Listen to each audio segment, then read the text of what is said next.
네, 저도 역시 이사 공급 대책에 대해서 명확한 진단을 내릴 수는 없습니다. 저 역시도 굉장히 셈법이 굉장히 복잡하다라고 느끼고 있습니다.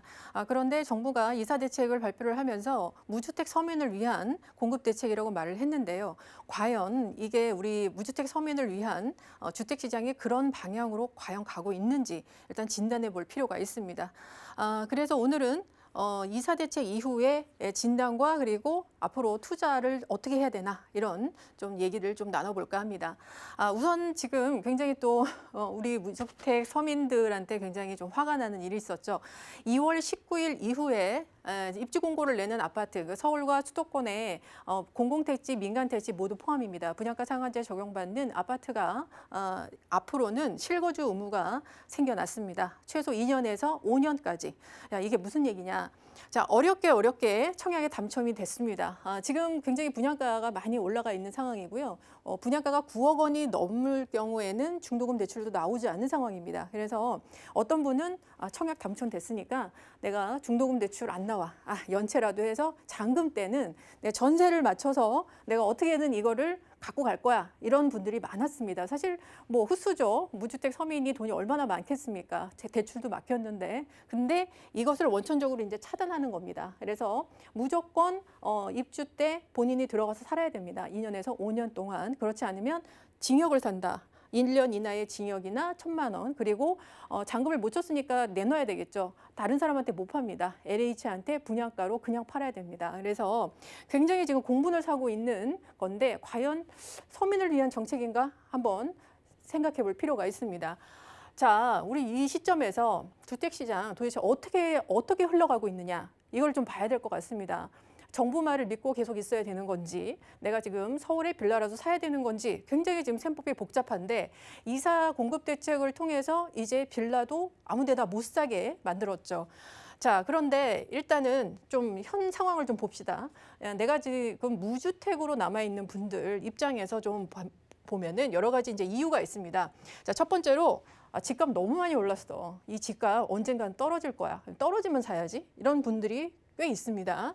자, 그런데 한번 분석을 해볼까요? 굉장히 지금 몇 년간 그 저금리죠. 굉장히 시중에 돈이 많이 풀려 있습니다. 굉장한 유동성, 그리고 전 세계적인 집값 상승. 이거는 여러분께서 경제를 좀 알고 계시면 이해가 되실 겁니다. 그리고 미국 연준에서도 앞으로 몇 년간 금리 인상하지 않겠다 얘기했죠. 그래서 시중에 돈이 너무 많이 풀려 있습니다. 그러면 화폐의 가치가 떨어집니다. 그래서 현금 들고 있는 순간 계속 내 자산 가치가 줄어든다고 생각하셔야 됩니다. 이건 제 주장이 아니라 경제 원리니까요. 그래서 이런 부분에 있어서 이런 위험을 해지할 수 있는 방법으로는 부동산 같은 실물 자산에 투자를 하는 수밖에 없습니다. 그래서 전 세계적으로 부동산 가격이 오르고 있고, 그리고 비단 우리나라뿐만 아니라 전 세계적인 추세입니다. 그리고 계속 부동산으로 돈이 돌고 있기 때문에 부동산 가격이 오르고 있는 그런 상황입니다. 자, 그리고 주식이 굉장히 지금 열풍인데요. 주식을 하고 나서 돈을 벌면 뭐 하겠냐 했더니 부동산 사겠다 이렇게 됐습니다. 결국에는 주식으로 돈 벌어도 이 돈이 다시 부동산에 온다는 얘기입니다. 그러면 집값이 떨어질 리가 없죠. 자, 그리고 아주 단순하게 지금 여러분 공깃밥도 오른다, 뭐 기름값도 오른다. 지금 계속 물가가 오르고 있죠. 이 인플레이션과 이 부동산의 상승은 바로 같이 연동을 합니다. 그래서 내가 아무 짓도 안 해도 부동산은 물가 상승률만큼은 오른다는 겁니다. 그래서 인플레이션이 지금 계속되고 있기 때문에 부동산의 집값은 그렇게 떨어질 기미가 보이지 않는다. 이렇게 분석할 수밖에 없습니다.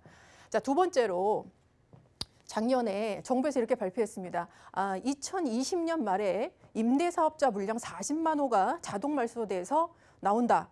만약에 그렇게 될 경우에는 40만 호가 한꺼번에 쏟아지기 때문에 그게 시장에 충격을 줘서 공급이 과잉이 되고 그래서 집값이 떨어진다. 이렇게 얘기를 하셨죠.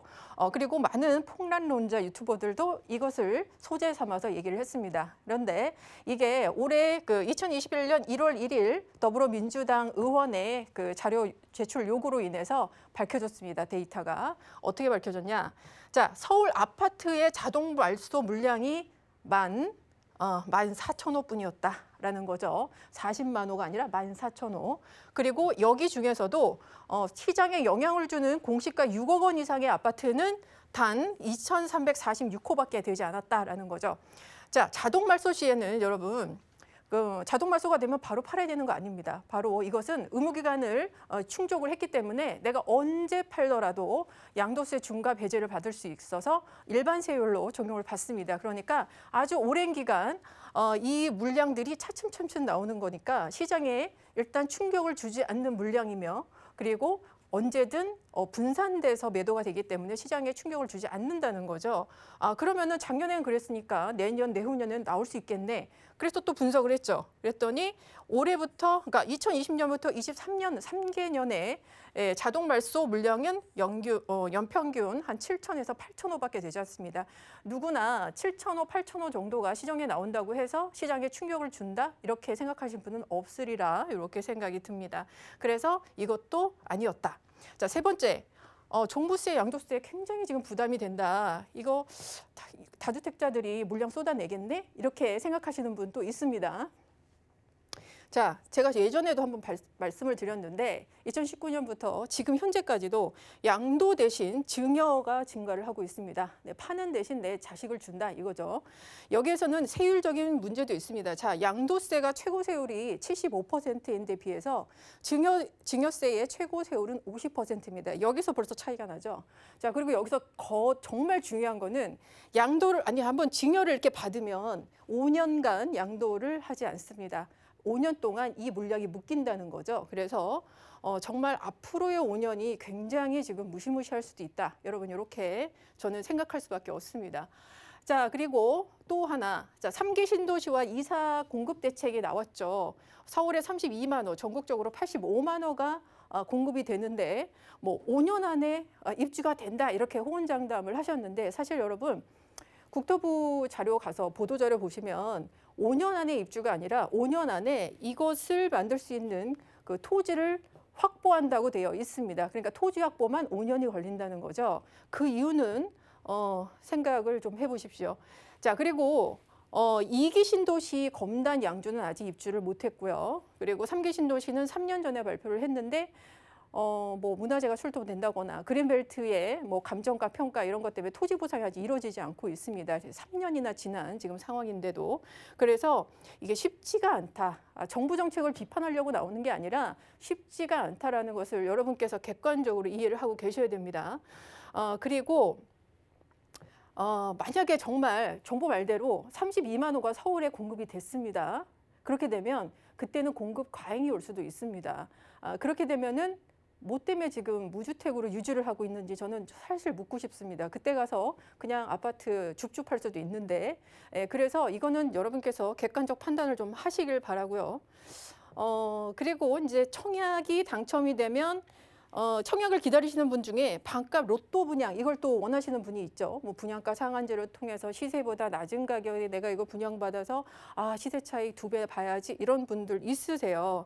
근데 자, 서울의 아파트 중위 가격이 9억 원이 초과가 됐습니다. 이것은 서울 아파트의 50%가 이미 9억을 넘었다는 얘기고요.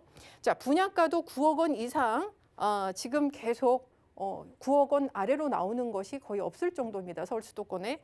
그리고 9억 원이 이상이 되면 중도금 대출이 안 되죠. 그러니까 현금 부자만 가능하다 이런 얘기고요.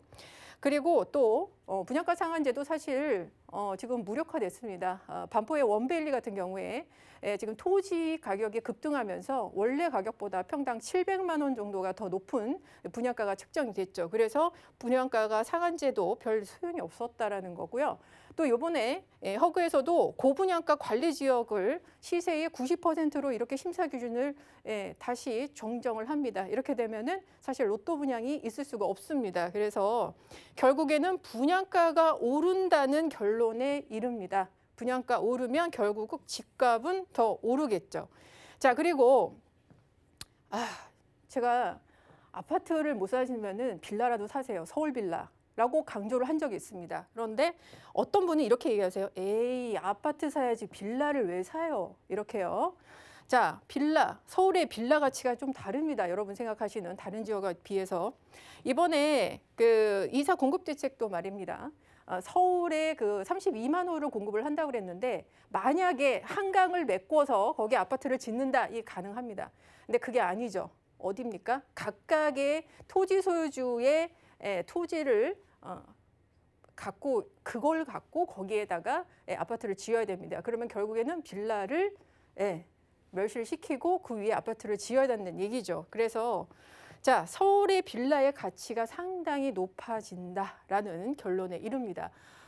그래서 무주택자는 사실 시간이 지날수록 계속 주택시장은 불리하게 돌아갈 수밖에 없는 지금 그 상황으로 가고 있다는 것을 제 의견이 아니라 데이터와 그리고 현재 상황에 비춰서 여러분께 말씀을 드렸으니까 판단을 하시기 바랍니다. 자, 이사 대책에 대해서 뭐 잘 될 것이다, 안 될 것이다, 위헌이다 이렇게 말하고 싶지 않습니다. 사실 이사 대책이 잘 되면 좋겠죠. 그런데 여러분, 우리는 이제 투자 관점에서 봐야 되기 때문에 이 이사 대책이 나오기 이전에 정부나 서울시에서 어떤 그 구상을 하고 있는지를 간파를 해야 됩니다. 자, 이사 대책 나오기 바로 전에 이런 기사가 나왔죠. 서울시 재개발 기준 완화. 그거는 노후도를 지금 66.6%에서 57%로 완화 기준을 한다는 겁니다. 자, 그렇게 돼서 생겨나는 재개발 가능 지역이 700곳이라고 합니다. 서울 지역에 700곳의 재개발이 가능하다. 자, 그렇게 되면 거의 서울에 우리가 알고 있는 투자 유망 지역이 다 개발된다는 얘기인데요. 자, 이게 앞서 이렇게 발표가 되고 나서 이사 대책, 공급 대책이 발표가 됐죠.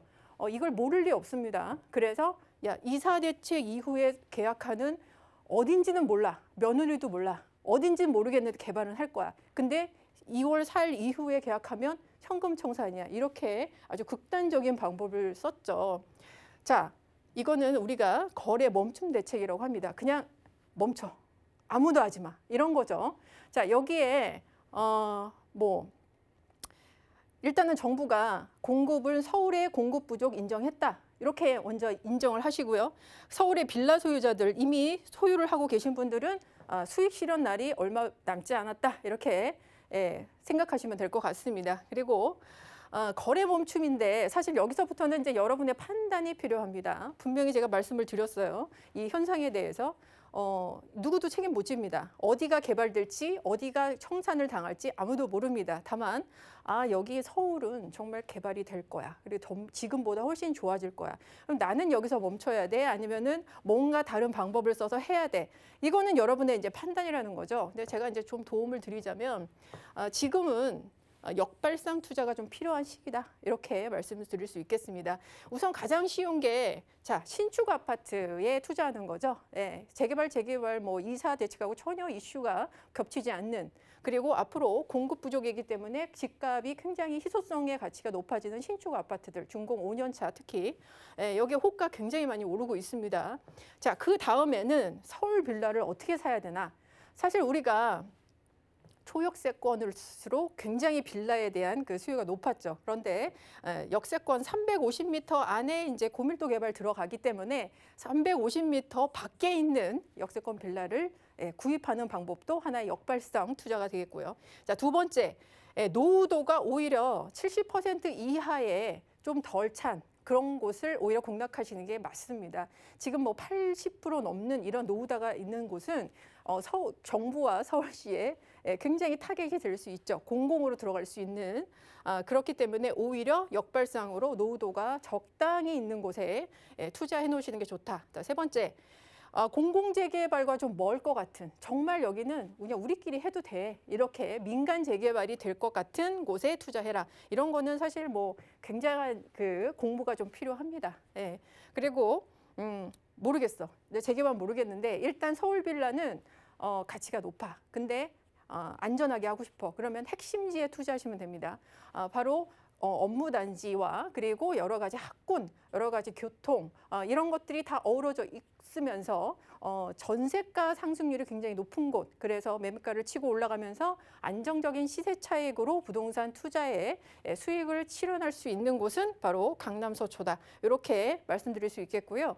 자, 여러분 이제 이사 대책을 어떻게 이제 해석을 하실지는 여러분 각자의 판단입니다. 그러나 다시 말씀드리면 서울의 빌라 가치 상당히 높아졌다고 보시고요. 그리고 이사 대책을 피할 수 있는 여러 가지 역발상적인 투자가 필요한 시기다. 이렇게 마무리 드리도록 하겠습니다.